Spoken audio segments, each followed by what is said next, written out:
And we're back. My name is Karen Rao, and today I'm joined by someone who needs no introduction. It is the man, the myth, the legend. Once again, making his return to the Braves Football Podcast, it is Shamant Deshpande. Kiran, it feels so good to be back in front of the mic. It's been like so long since I last did the podcast, and hello to everyone. But truly, I was never gone. I was always giving my valuable suggestions and inputs, which is why you Of guys have been course, putting some really good content. So we know of course, you can do well without me. So that's there. of course. I'm sure that everyone knows that Shamant behind the scenes is really helping us grow as a company and produce the great content we do Yeah. every week for our listeners.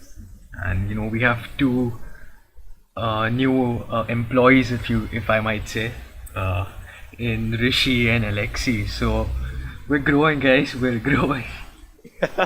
I'm sure they'll be very excited to see their very own boss back onto the podcast. Yeah, definitely. Yeah, Kiran's he's a boss too, guys. So Are you I'm not. far too kind? Yeah. So anyway, let's get back to what we do best, football. And today it's gonna be about Spain and Portugal. What a match! What a match! That was one of the best matches I've watched in a very long time. Yeah, I would definitely have to agree. I mean, coming into this World Cup, this was one of the games in the group stage that we were all very excited for, and it definitely lived up to that expectation. We've seen so many goals across the beginning of the tournament, and there was a good chunk in this match alone. Cristiano. Parte Cristiano Ronaldo col destro 1-0 Portogallo. Di forza, di potenza. La continua con il solo destro, sinistro, ancora sul mancino, sul destro. Il pareggio di Diego Costa. La tiene viva. Cristiano Ronaldo col mancino. Con la vizzina, l'idea è proprio quella sul secondo palo, cercare la deviazione. La copertura non è finita, si coordina per il destro il vantaggio col calcio. 3 minuti poi solo il recupero. Parte Cristiano col destro. Yeah, I was expecting a really good match, which it was, but right from the beginning, it was just like so exhilarating, from the first minute, and for Portugal to get ahead at the fourth minute, that was unexpected, but somewhat deserved after you watch the first 4 minutes. They were like all over Spain. They didn't give them any space, and it paid off. It wasn't just like 4 minutes of just excited sort of enthusiasm or whatever. They were focused, and they came on the pitch to do well at the beginning, and they did that. Yeah, exactly. I mean, Portugal came out the gate really swinging, and it seemed that it kind of got Spain off guard almost. Yeah. They weren't really expecting this Portugal side to come at them that fast. Yeah. And it's kind of interesting to think about why that is. Shaman, do you have any insight on that? Uh, I I don't know, maybe overconfidence, I guess. I think they expected to have the ball from the first minute, which wasn't the case. They sort of they had the ball, and then they sat back. They gave Portugal way too much pace, and Portugal, they did what they do best, I guess, counter, and then they came through the left flank, which was amazing. That was, by the way, throughout the match. The left wing, that was very active uh, in terms of Portugal's attack. And For, I think, yeah, you're right. Spain didn't expect that. Uh, I guess there was overconfidence. yeah, definitely. There's also an outside shout about how the manager situation in Spain kind of affected this team going into this match. Only 2 days before, their previous manager, Julian Lopetegui, got sacked for his talks and obvious appointment to Real Madrid. So it was really interesting to see how Spain came into this game and what kind of approach they did take going in. Yeah, for the most part, Hierro got his players, his squad, the starting 11 right. I didn't see like unexpected names or anything. It was what Spain does best, and he set them up exactly like what they do. It wasn't unexpected, but there's something to like note here, and it is that Spain kind of have lost their mojo after I would say the 2010 World Cup. To be honest, I think 2014 they were out, in the group stages. That was one of the worst performances a big team has put out for a long time. And then they had a good period, I think, from 2014 to maybe 16 before the Euros, and then they were sort of exposed in the Euros too by Italy. It was that was when their downhill sort of fall started, and that sort of showed in this match too. What are your thoughts on that, Kira?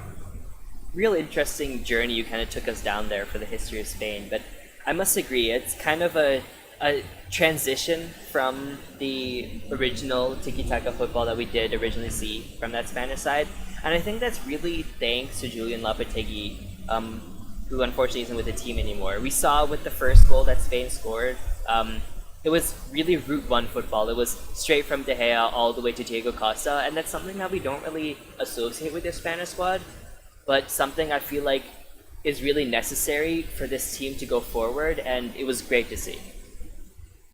Wait, what? You said you said you like that football? Which one? Why do you think no? I said it was nice to see like a difference from Tiki Taka, but just like so that they can like progress as a team, because they need that other dimension too.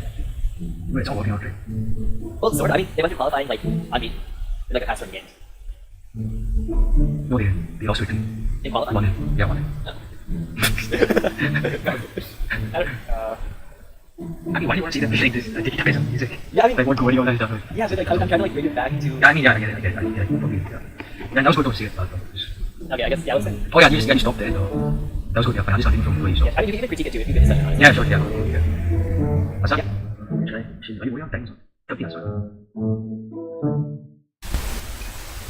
I like the tiki-taka football, and you're right about teams having to sort of have another dimension to them, so that they can perform well in different scenarios in games and things like that. But I like it, and I don't know, maybe it is a transition phase, as you say, with all the new young players coming in, especially from Real Madrid and things like that. But I don't know, it doesn't look like it's helping them much right now. Maybe it's too early or something like that. But I think it's definitely different, and I don't know. We have to see how sort of things take a turn from here, because with the manager situation, as we're talking about, it's definitely too early to sort of get back to that tiki-taka style of play from here. But I don't know if you see. Yeah, you're right. I mean, we saw a good bit of football in the qualification stage, but when it really does matter, in the first game of the World Cup, they really ended this game in Portugal in a draw that felt like a defeat. And one man that was really responsible for it was Cristiano Ronaldo, once again coming up to the big stage. My God, what a player! There are no words to describe him. He did this in the Euros. He's been doing it for years and years, for club and country. And at this point of time, it almost feels kind of lackluster, even praising him this much. Yeah, because we know what he does best, and he does it all the time. So Uh, I don't think we have to mention his performance. That's given. Absolutely. I mean, him taking the game with the scruff of the neck and really turning it on his head has been something that we're all so accustomed to. Um, and even if you guys don't know already, do follow us on Twitter. We had absolute pandemonium where we made a flurry of tweets in praise of Cristiano Ronaldo. Yeah, we were, the goals came in so fast, and they were like, there was so much excitement around them that we, we were like so slow, sending out the tweets. But yeah, this was something that will go down history as one of the greatest individual performances, uh, and sort of he'll go into his personal account of the other great performances that he's had. Yeah, Yeah, and definitely another feather in his cap. But Shaman, yeah, did you see any other players that kind of helped Ronaldo get to this level during this game? yeah, definitely.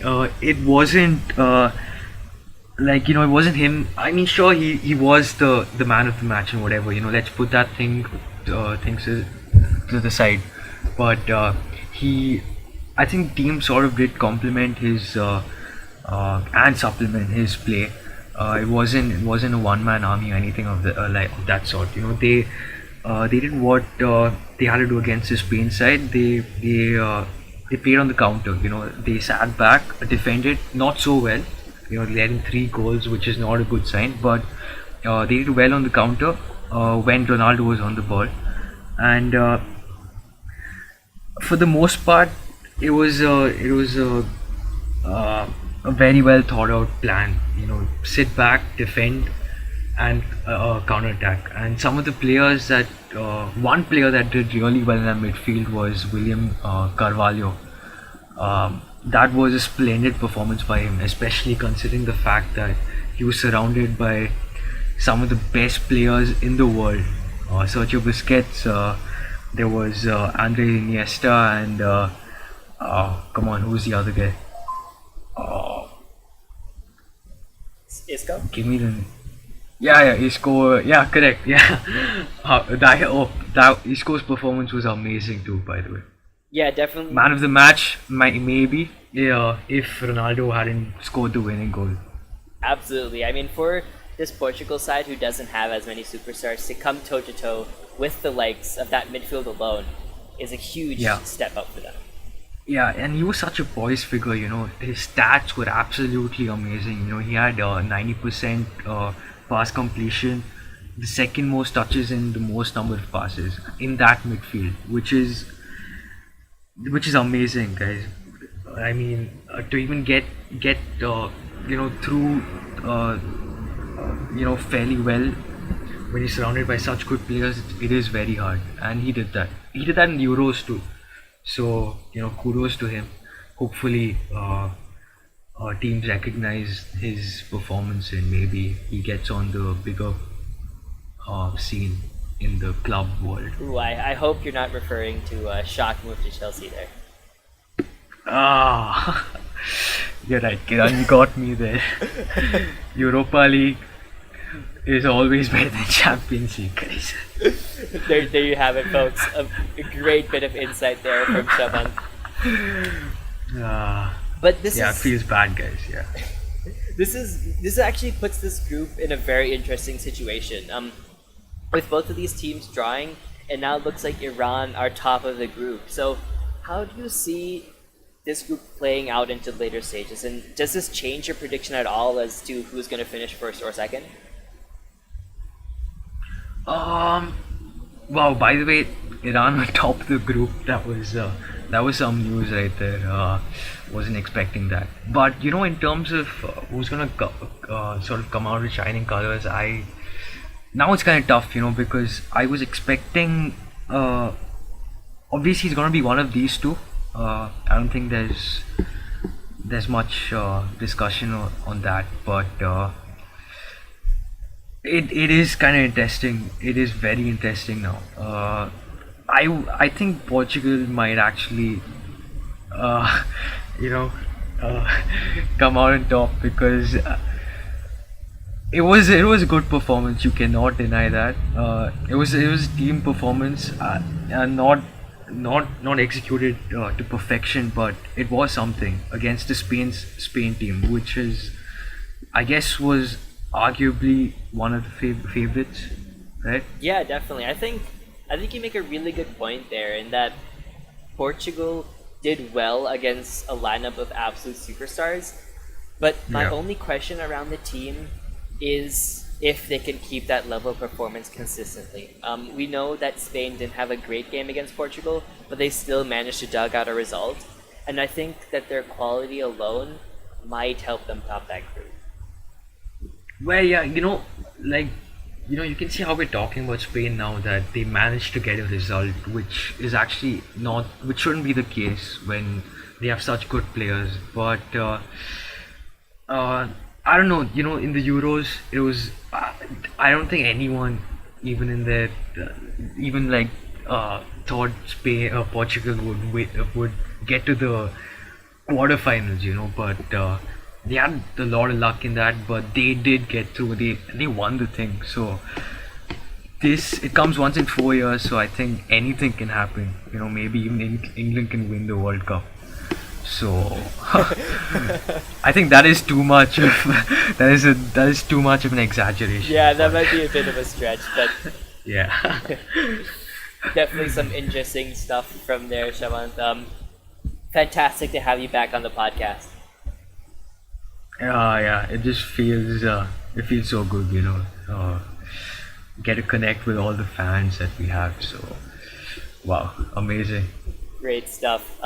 I'm sure some of you might have been missing Alexis Poquet. He's kind of built up a bit of a cult following here at the Brace. But do not worry, he will be back as well, and hopefully we'll be able to get all three of us on a podcast soon. Yeah, that would be amazing. Especially with Alexis take on France and things like that. So, yeah, that'd be amazing. Maybe next pod. Excellent. Stay on the lookout for more from the Brace Football Podcast. And for more content throughout the World Cup and beyond, keep it right here. Yeah, let's end that. That's good. Go. Shit, I think that was long. That was like really long.